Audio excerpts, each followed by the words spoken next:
Chers amis, merci d'être venus aussi nombreux, bravant la canicule récurrente et la pandémie basculante, on va dire. Nous avons choisi ce lieu pour vous recevoir. Il est ouvert de chaque côté, mais aussi couvert. Ce qui nous oblige, avec les nouvelles dispositions depuis hier, à vous demander de porter le masque pour vous et pour nous. Donc, sauf quand on s'adressera à vous, bien évidemment, nous le poserons. Mais la prudence étant la mère des vertus, nous resterons prudents. Voilà. Nous sommes des amateurs passionnés, mais on a eu relativement peu de temps avec ce qui s'est passé pour pouvoir répéter. Ne soyez donc pas surpris qu'au milieu de vous traîne un écran. Il nous sert de prompteur. C'est Gino qui est caché là-bas qui officie au prompteur, le prompteur. Ensuite, vous avez Norma qui est conteuse et chanteuse. Vous aurez l'occasion d'apprécier ces différents talents. Claude qui est à la guitare, qui est écrivain et qui sera le cousin de Baptiste dans notre histoire.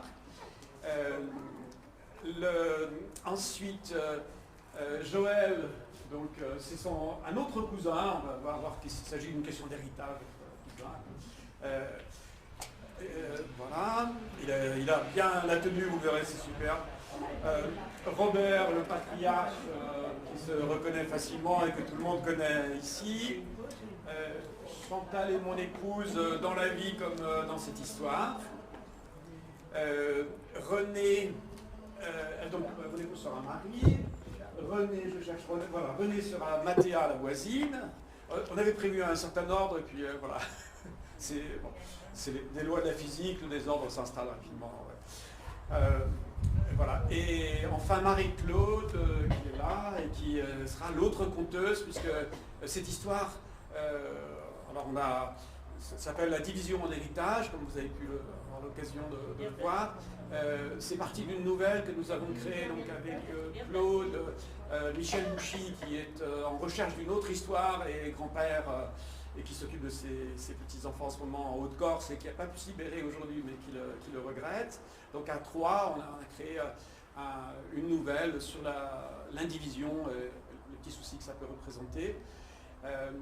Entre janvier et puis le fin mai, début juin, en utilisant les outils d'aujourd'hui en fait pour pouvoir continuer à travailler malgré la pandémie et le fait que nos déplacements ont été restreints.